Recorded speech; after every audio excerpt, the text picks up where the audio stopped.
Assalamualaikum warahmatullahi wabarakatuh. Hadirin semuliakan Allah Subhanahu wa taala dimanapun Anda berada, salam hormat, salam sejahtera selalu dalam naungan rahmat Allah Subhanahu wa taala. Hadirin, berbicara tentang rasa di dalam rasa, yaitu kesadaran dan pengenalan ma'rifat. Maka jadi muncul banyak pertanyaan atau kata-kata semacam ini. Jadi biasanya ada pertanyaan yang banyak ya, mayoritas begini: bisakah dilihat Allah? Bisakah dikenal Allah? Bisakah disaksikan nyata dan terang? Kalau bisa, bagaimana paling caranya? Caranya bagaimana?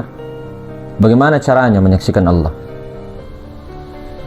Maka hadirin, ini yang perlu kita sangat jelas ya sangat jelas kita ketahui daripada para salik atau para pencari rahasia Tuhan. Maka sebenarnya Al-Quranul Karim itu sudah memberikan panduan kepada kita tentang Tuhan semesta alam, Rabbul Alamin, Allah Subhanahu wa taala. Allah Subhanahu wa taala itu tidak dapat dijangkau akal pikiran, tidak bisa dibayang-bayangkan.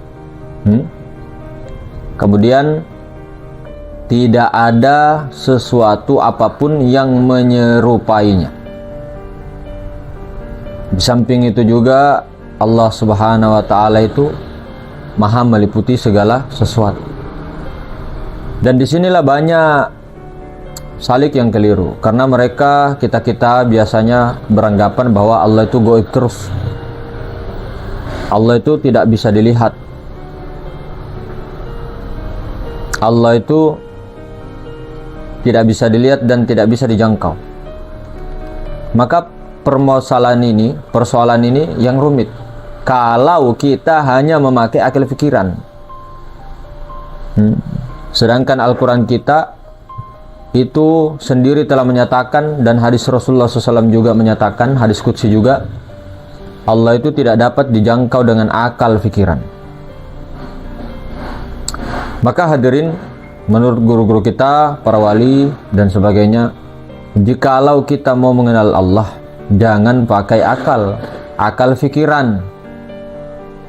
Akal pikiran itu ini selalu berhubungan dengan yang di luar-luar ya, selalu membuat kita itu muncul lagi pertanyaan, jawaban ada lagi muncul pertanyaan, dan tidak pernah puas akan itu. Beda kalau akal robbaniyah. Akal robbaniyah itulah yang dikendalikan oleh kesadaran tunggal. Kalau akal pikiran tidak akan bisa sampai, tidak akan bisa membuat wusul, tidak bangka liqa mi'rad. Kalau memakai akal pikiran, tidak akan sampai kepada Allah Subhanahu wa taala. Kemudian kembali lagi kita tadi tentang permasalahan yang awal tadi. Apakah dapat dilihat Allah dengan nyata dan terang? Maka bagi para wali Allah Subhanahu wa taala, kekasih Allah, jelas pasti mengatakan, oh, sangat bisa dong. Sangat bisa. Sangat pasti bisa. Karena kalau kita merujuk kepada ulama-ulama tasawuf kalangan-kalangan mereka, beliau-beliau itu termasuk Syekh Hasan Al-Banna rahmatullahi alaih, maka beliau menyatakan, aku itu tidak akan menyembah Tuhanku yang tidak aku kenal sama sekali. Maka apakah maknanya daripada semua itu? Itu bermakna beliau sangat mengenal kepada Tuhannya. Ini secara syariat ya, padahal Tuhan sendiri mengenal dirinya. Kalau kenal, sudah pasti dan pasti 1000% melihat. Karena apa? Kenal dengan melihat itu pasti beriringan. Adakah orang di dunia ini mengatakan saya kenal dia, si A, kemudian dia tidak pernah melihat? Gimana? Itu saja tidak masuk di akal, tidak masuk. Namanya orang kenal pasti beriringan dengan melihat. Contoh angin saja, angin. Kita ini melihat dengan apa nih angin? Ya, melihat dengan apa angin? Dengan rasa. Ada angin itu, ada. Nah, itu contoh. Jadi kalau mengaku mengenal tapi tidak melihat, menyaksikan kehadirannya, bahwa itu adalah pendusta. Itu namanya pendusta.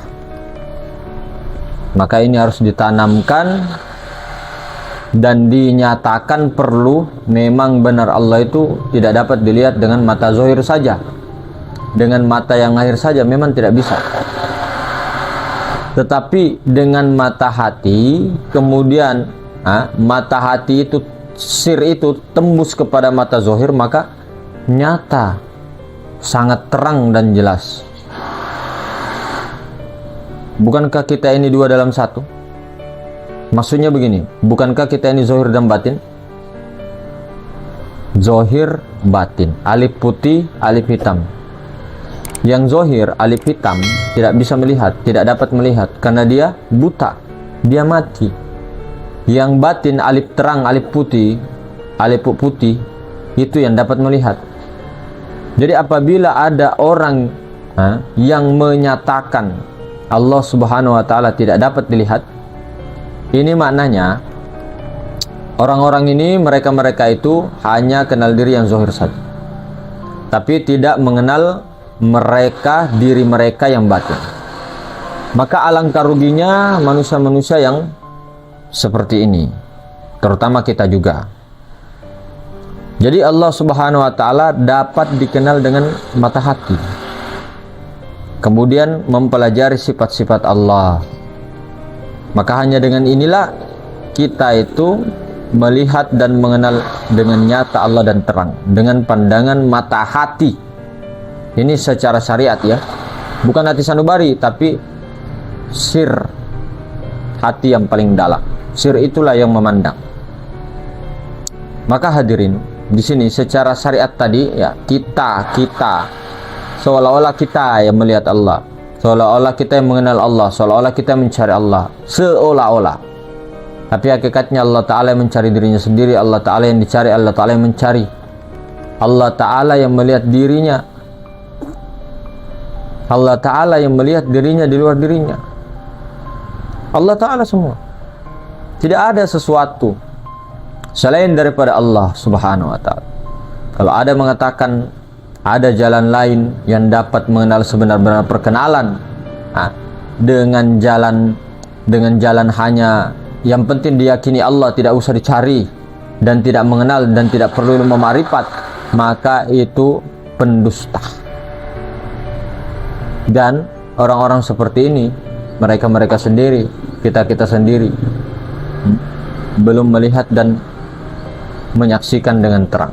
Artinya hanya dengan bermodalkan perkataan saja, pengajaran, dan didengar-dengar saja, diikut-ikuti saja, ikut saja, tidak mau masuk ke dalam. Tidak salah. Masalahnya nih, kulit dan isi itu masing-masing tidak bisa dipisahkan. Ada yang zahir, ada yang batin.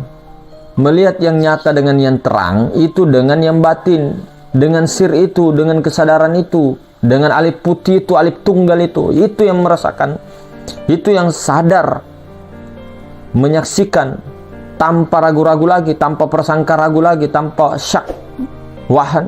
Jadi kalau orang sudah melihat Allah, musyahadah, ini syariat ya, dia tidak ragu-ragu, oh itu Allah. Tidak, inikah? Masa? Inikah? Masa? Sudah ditunjukkan baik-baik, diperlihatkan, masih saja inikah? La ilaha illallah. Sudah jelas sekali meliputi segala sesuatu, zatnya tidak ada bahan-bahan apa-apa.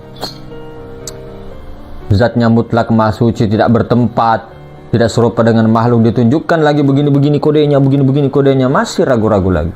Nah, inilah iblis, pikiran yang selalu mengganggu kita.